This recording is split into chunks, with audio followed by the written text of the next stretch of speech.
મંદિરે દર્શન કરવા ગયો ને તો ત્યાં એક જગ્યાએ મુરલીધર બાપા એવું લખ્યું હતું.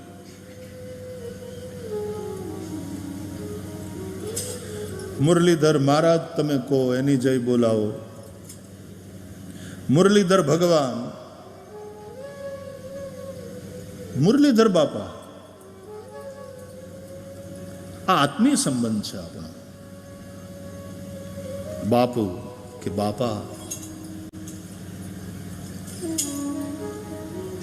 ભગવાનની સાથે તમે ભગવાનને કેવલ માનો છો, ઈશ્વરની સત્તાને સ્વીકારો છો એ પર્યાપ્ત નથી. એની સાથે સંબંધ બાંધો છો. ભગવાનની સાથે સંબંધ સ્થાપિત થવો જોઈએ. બાકી તો ભગવાન છે ને આ બધું ચલાવે છે, એક આસ્થા છે. તમે ભગવાનમાં માનો તો કે હા માનીએ, પણ આરાધના તો ત્યારે થાય, ઉપાસના તો ત્યારે થાય જ્યારે એની સાથે એક સંબંધ સ્થાપિત. અને હકીકત તો એ છે કે ભગવાન સાથે જીવ માત્રનો, સમગ્ર સૃષ્ટિનો સંબંધ છે જ. પણ એ સંબંધનો સ્વીકાર કરી અને આપણે એ સંબંધને જે નામ આપવું હોય, જે રૂપ આપવું હોય, ભક્તિ માર્ગમાં એની છૂટ છે. તમે વાત્સલ્ય ભાવથી ભગવાનને ભજો, ત્યાં ભગવાનને પુત્ર માનવામાં આવે છે. જેમ નંદ અને યશોદા, એને માટે શ્રી કૃષ્ણ પુત્ર છે. વાત્સલ્ય ભક્તિ છે. દશરથજી અને કૌશલ્યાજી ભગવાન શ્રી રામને પુત્ર માને છે. એમની વાત્સલ્ય ભક્તિ છે.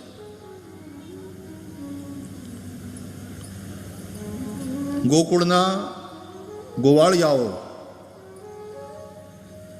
એણે પણ ભગવાન મુરલીધર સાથે, ભગવાન શ્રી કૃષ્ણ સાથે, ગોપાલ કૃષ્ણ પ્રભુ સાથે સંબંધ સ્થાપિત કર્યો છે. એને સખા માને છે. એમની સખ્ય ભક્તિ છે. ગોકુળની ગોપિકાઓ જે ભગવાનને મધુર ભાવથી ભજે છે, જેનો રાસલીલામાં પ્રવેશ છે, આ શૃંગાર ભક્તિ છે.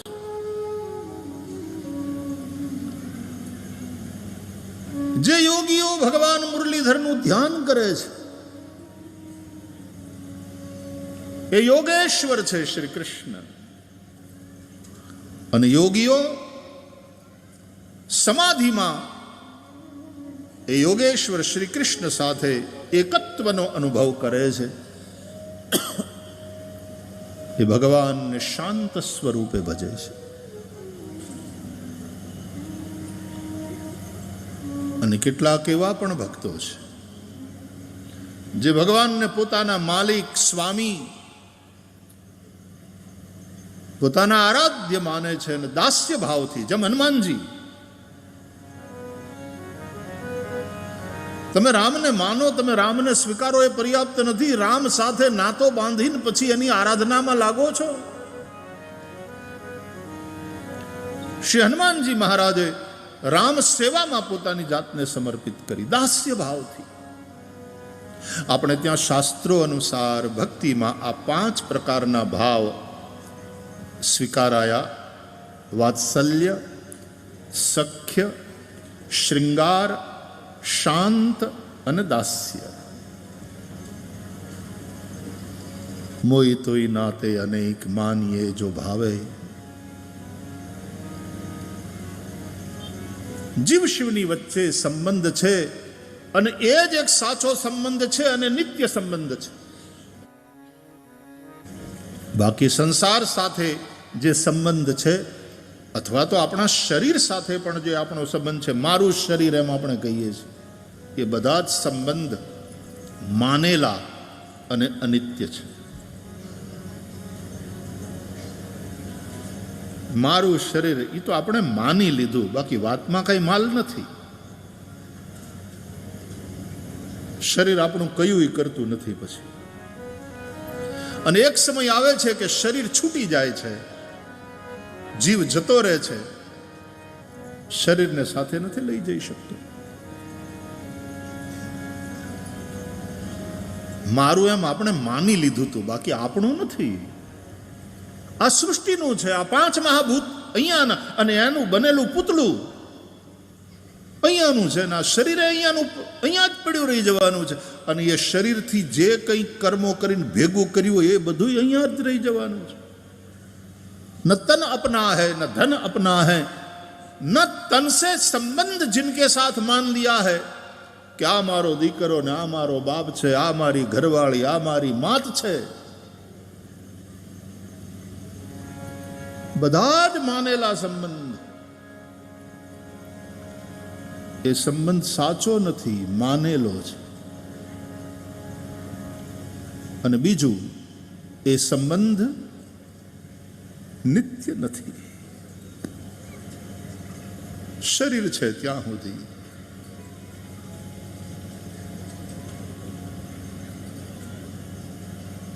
નિત્ય નથી એ સંબંધ. ભેદ થવાનો જ.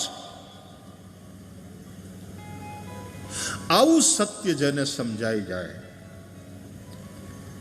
કે સંસાર કે શરીર સાથેનો આપણો સંબંધ એ માનેલો અને અનિત્ય છે, જ્યારે ભગવાન મુરલીધર સાથેનો આપણો સંબંધ એ સત્ય, વાસ્તવિક અને નિત્ય છે. પ્રભોરહમ મમ પ્રભુ, હું ભગવાનનો અને ભગવાન મારા. એમાં થોડી અનન્યતાની ફ્લેવર ઉમેરવી હોય તો હું ભગવાનનો જ અને ભગવાન જ મારા. એના સિવાયનું કશું અથવા તો એના સિવાય કોઈ નહીં. મેરે તો गिरधर गोपाल दूसरा ન કોઈ, મીરાબાઈને ગાયા. મેરે તો गिरधर गोपाल, मेरे तो मुरलीधर महाराज, दूसरा न कोई, दूसरा न कोई. भाई छोड़्या बंधु छोड़्या, छोड़्या सगा सोई. એ બધાને છોડીને વયું જવું ક્યાંક કેવો કહેવાનો ભાવ નથી, પણ એની અંદર જે આપણને મમતા થઈ ગઈ છે, મારાપણાનો ભાવ થયો છે, આ મૂર્ખતા છે. એ મૂર્ખતાને છોડી દેવાની વાત છે. ભાઈ છોડ્યા બંધુ છોડ્યા, છોડ્યા સગા સોઈ.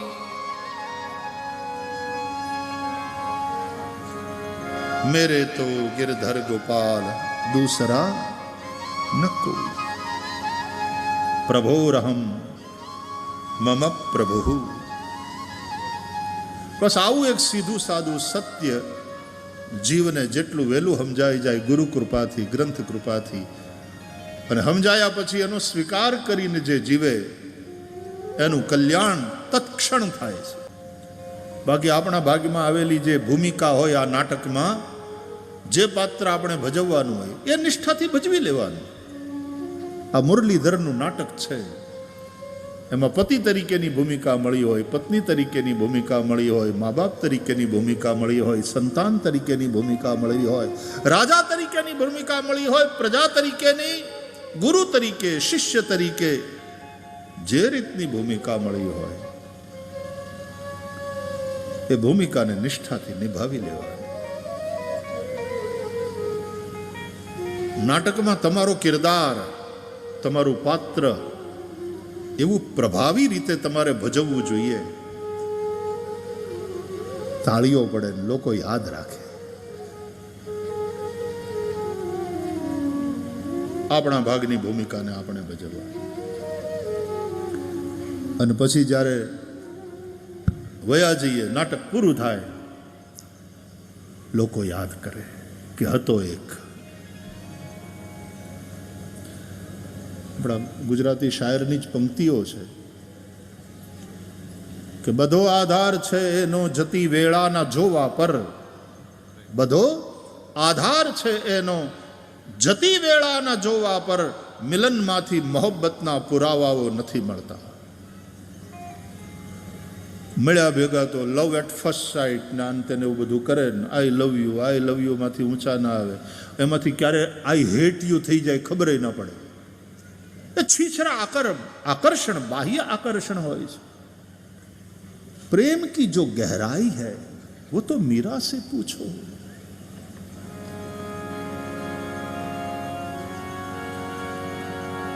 મળે ત્યારે તો આમ એવું બધું એમ લાગે કે આનાથી વધીને કોઈ પ્રેમ હોય નહીં, અને થોડી વારમાં સમાચાર આવે બે નોખા થઈ ગયા.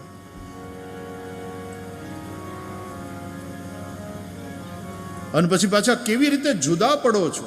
જુદા તો જો પડવાનું જ છે, પાક્કું જુદા પડવાનું જ છે, બધું છૂટવાનું છે, હકીકત છે. શરીર છૂટશે, પૈસો છૂટશે, પરિવાર છૂટશે, બધા જ સંબંધો છૂટવાના જ. આ સંસાર અનિત્ય છે ને એમાં કશું જ નિત્ય નથી, કોઈ સંબંધ નિત્ય નથી સિવાય ભગવાનનો. એટલે છૂટવાનું તો છે જ, પણ કઈ રીતે તમે છૂટા પડો છો?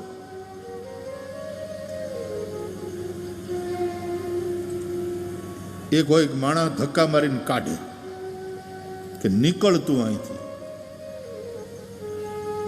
ઉધમ મચાયા.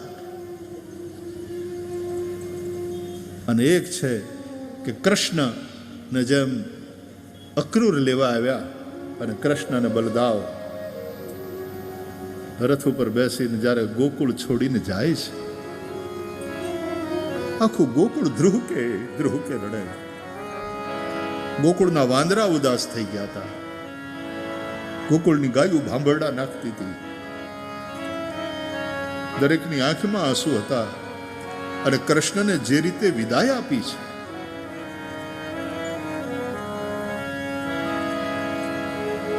બાકી તો ગુજરી જાય ને એટલે પછી બધા એમ જ બોલે કાઢી ગયા.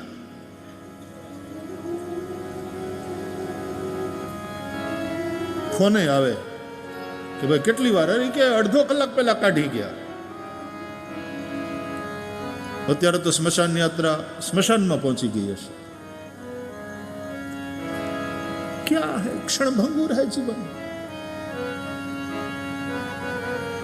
તમે જાઓ ત્યારે તમને કઈ રીતે વિદાય આપે છે આ સૃષ્ટિ. આ આપણો મુરલીધર દ્વારકાધીશ, સોનાની દ્વારકા વસાવનારો, દ્વારકામાં રહીને હાવ ભારતના પશ્ચિમ છેડે, અને શું સમગ્ર ભારત વર્ષ ઉપર એનો પ્રભાવ. ક્યાં ઓખા ને ક્યાં આસામ, પણ ત્યાં ભૌમાસુરે કેદ કરી હોય પેલી કન્યાઓને, અથવા તો જરાસંધે કેદ કર્યા હોય રાજાઓને, એ બધાય રાવ લઈને જાય દ્વારકાધીશના દરબારમાં, અને દ્વારકાધીશ ત્યાં પહોંચે સૌને ન્યાય અપાવવા માટે. એનો પ્રભાવ તમે જુઓ.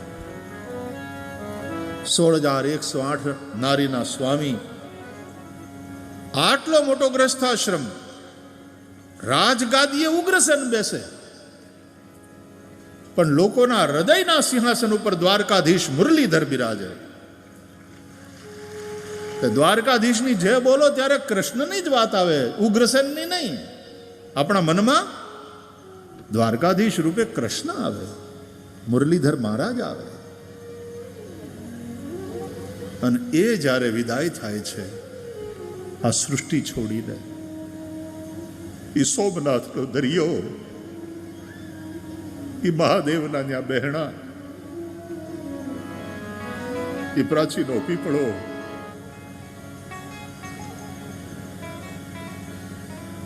આપણે જ્યારે જઈએ છીએ સોમનાથ ત્યારે દેહોત્સર્ગની એ ભૂમિને પ્રણામ કરીએ છીએ. નિતાંત અકેલે શ્રી કૃષ્ણ, કોઈ ભી સાથ નહીં था. जो पास थे उनको भी विदा कर दिया था। उद्धव को पहले विदा किया, अपने सारथी दारुक को भी विदा कर दिया, नितांत अकेले પીપળાના ઝાડની નીચે એ મુરલીધર એ જ્યારે આ ધરાધામ છોડીને જવાની તૈયારી કરે, એ ચતુર્ભુજ નારાયણ પોતાના શાંત સ્વરૂપમાં સ્થિત અને જરા નામનો પારધી શિકારે નીકળ્યો હોય, કોઈ પ્રાણી છે એમ સમજીને એ બાણ છોડે અને એ બાણ પગ ઉપર પગ ચડાવીને બેઠેલા ભગવાન મુરલીધરના પગમાં ચરણમાં વાગે અને શિકારી દોડીને આવે અને આ દ્રશ્ય જોતાની હારે એને એમ થાય કે ઓહો, મેં આ શું કરી નાખ્યું? હે મારા નાથ, મને માફ કરો, મારાથી ભૂલ થઈ ગઈ. અને શ્રી કૃષ્ણ ભગવાન મુરલીધર એ જ શાંતિ અને એ જ કરુણા સાથે એને કહે, તે કર્યું છે એ હું કામ માને છે? આ સ્ક્રિપ્ટ બધી મારી જ લખેલી છે, તું તો નિમિત્ત છે. તું રામાયણ કાળનો વાલી, તેથી મેં તને બાણ માર્યું હતું ને મારું બાણ ખાઈને તું ગયો તો. આજે તારું બાણ ખાઈને હું જાઉં છું. આપણો હિસાબ બરાબર થયો. કોઈનો ભાર ન રાખે મોરારી. અરે કે પણ મારા નાથ, હું આ પાપમાંથી ક્યારે છૂટીશ? હવે મારું શું થશે? કે મારી ઈચ્છાથી થયું ત્યારે તું હું કર્યું એમ, મેં કર્યું એમ માનીશ તો પાપ છે. ભગવદ ઈચ્છા, મારા મુરલીધરની મરજી, નાથ તારી ઈચ્છા.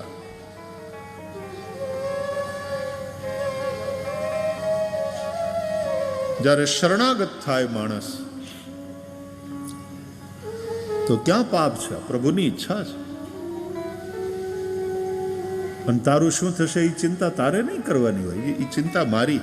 જો આ મારું વિમાન આવ્યું તને લેવા માટે, ભગવાનના ધામમાંથી વિમાન આવ્યું, તે ઓલો બાણ મારનાર પારધીને એ વિમાનમાં બેહાડીને પહેલા રવાના કર્યો.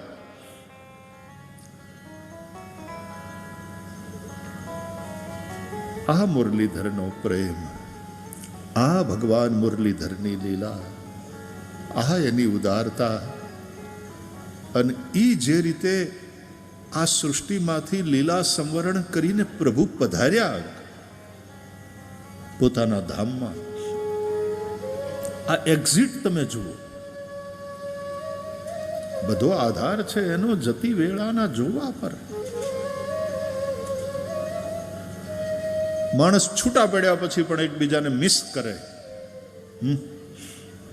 તો પ્રેમ છે. અને છૂટા પડ્યા પછી હાશ છૂટ્યા, આ ભાવ હોય. તમે કેમ મળો છો એના કરતા વધારે મહત્વનું તમે કઈ રીતે છૂટા પડો છો.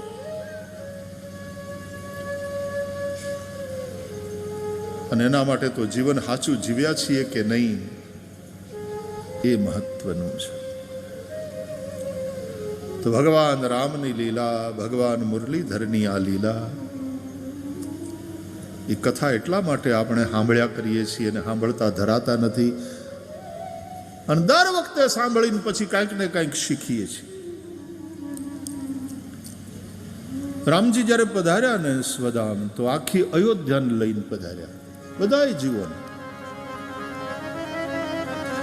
આખી અયોધ્યા તણું, અને તે તો મારા જ સુધાર્યું મોત, ફળેલ કૂતર્યા હોત. આપણા કાઠિયાવાડના દુવાઓ. એક એક જીવને ભગવાન પોતાની સાથે સ્વધામ લઈ ગયા. અને મુરલીધર જ્યારે પધારે છે સ્વધામ, નિતાંત અકેલે,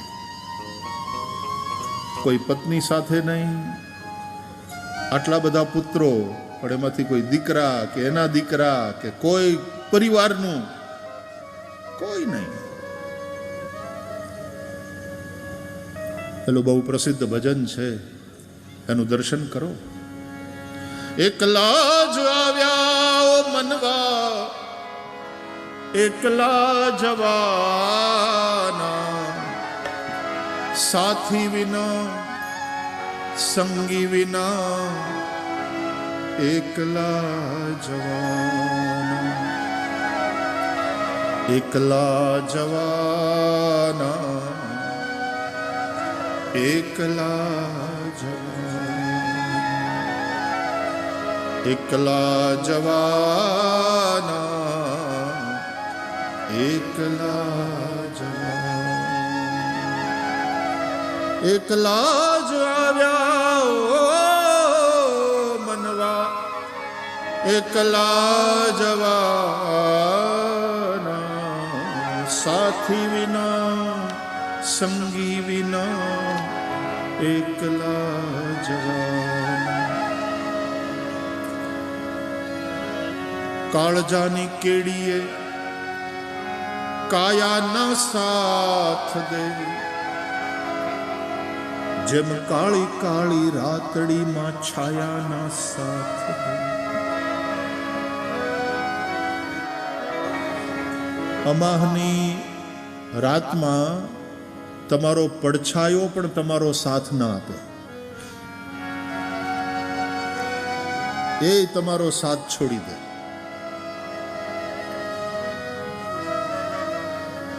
એક ઉંમર સુધી હૈયામાં જે ઉમંગ હોય એ પ્રમાણે કરી છૂટવાની અને એ ઈચ્છાઓને સાકાર કરવાની પંડમાં તાકાત હતી, કાયામાં શક્તિ હતી. પણ હવે એક સમય એવો આવે કે હૈયામાં તો ઘણા ઘણા ઉમંગ હોય, પણ પછી શરીર કયું ન કરે, શરીરમાં એ તાકાત ન હોય. પછી કે કરવું ઘણું છે ભાઈ, પણ હવે થાતું નથી, હવે શરીર સાથ આપતું નથી. કાળજાની કેડીએ કાયા ના સાથ દે, જેમ કાળી કાળી રાતડીમાં છાયાના સાથ દે. કાયાના સાથ દે ભલે, છાયાના સાથ દે ભલે, પોતાના જ પંથે પોતાના વિનાના, પોતાના જ પંથે પોતાના વિનાના, સાથી વિના સંગી વિના, એકલા જવાના.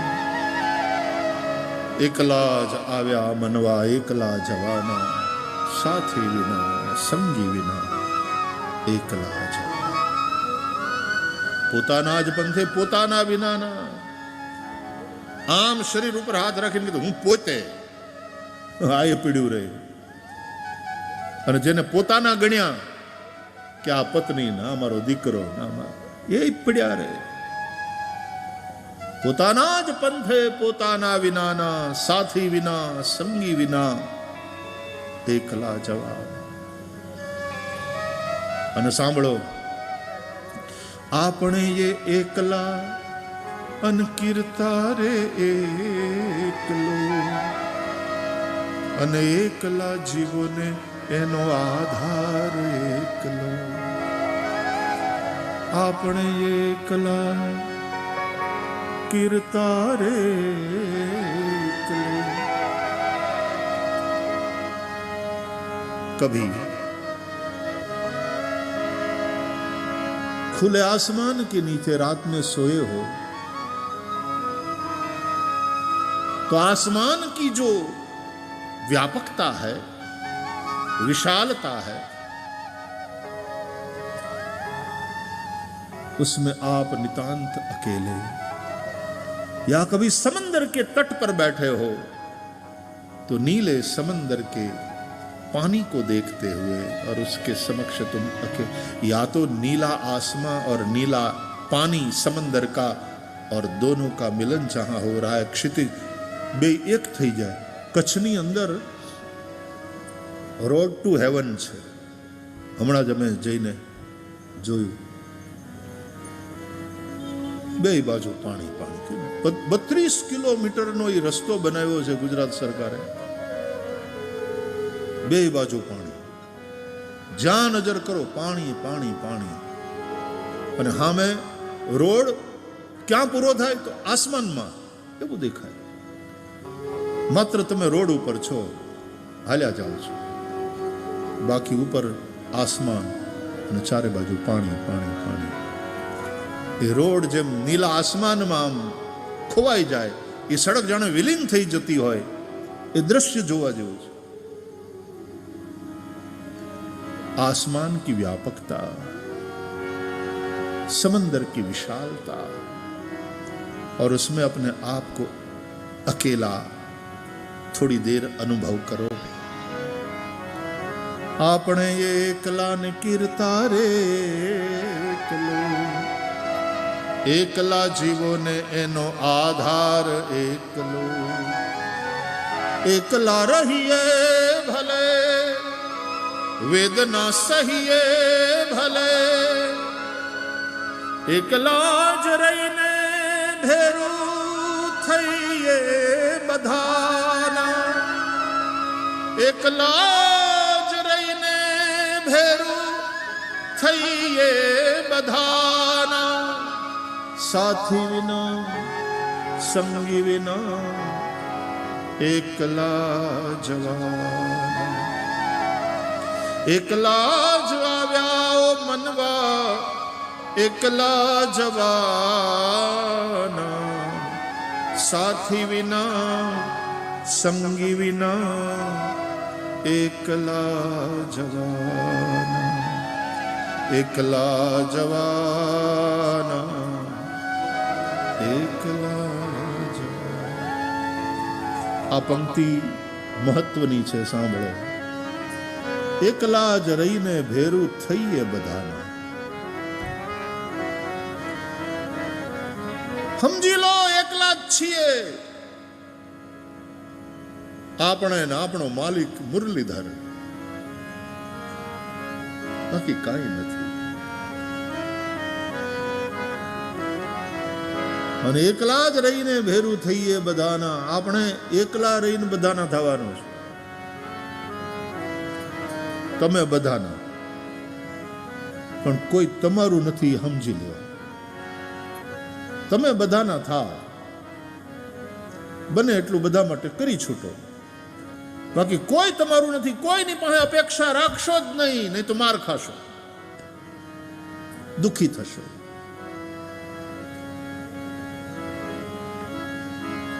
किसी को अपना मत मानो, कुछ भी अपना मन बातो, लेकिन अपने को पूरी सृष्टि के प्रति समर्पित कर दो. ये उस व्यापक मुरलीधर की आराधना है.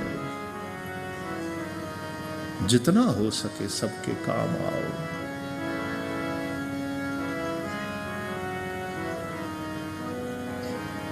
કેમ રહીએ છીએ અને કેમ જઈએ છીએ આ દુનિયામાંથી, એનું મહત્વ છે. મિલનમાંથી મોહબ્બતના પુરાવાઓ નથી મળતા. બધો આધાર છે એનો જતી વેળાના જોવા પર. મિલનમાંથી મોહબ્બતના પુરાવાઓ નથી મળતા.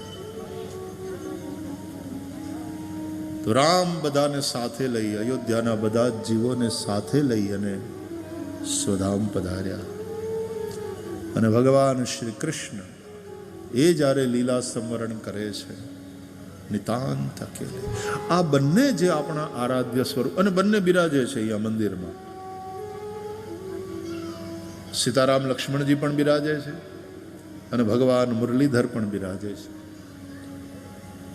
બંનેના રંગ ઢંગ અલગ છે. આમ તો એક જ તત્વ છે, પણ બે ભૂમિકામાં છે, ત્યારે બંનેના રંગ ઢંગ અલગ છે. પણ બંનેની લીલા રામ કથા, ભાગવત કથા દ્વારા આપણને જે સાંભળવા મળે છે, સમજવા મળે છે. એટલા માટે સાંભળવાનું છે કે એનાથી આપણે આપણા જીવનને શણગારવાનું છે. મુરલીધર બાપા ગમ્યું, વાતે સાચી છે. આપણો બાપ છે, એ જગત પિતા છે. એની સાથે તમારે જે સંબંધ બાંધવો હોય એ સંબંધને તમારે જેને આપવું હોય તે આપો. પણ પ્રભુને કેવળ માનીએ એમ નહીં, ઘણા ભગવાનને માને પણ ભગવાનનું ન માને. ભગવાનનું માને એ તો ગીતા પ્રમાણે ચાલે, ગીતા પ્રમાણે જીવે. કારણ કે ગીતામાં ભગવાને જે કહ્યું છે, તમે એમ કે હું મારા બાપાને માનું પણ મારા બાપાનું ન માનું, તો બાપાના આશીર્વાદ કેવી રીતે મળે?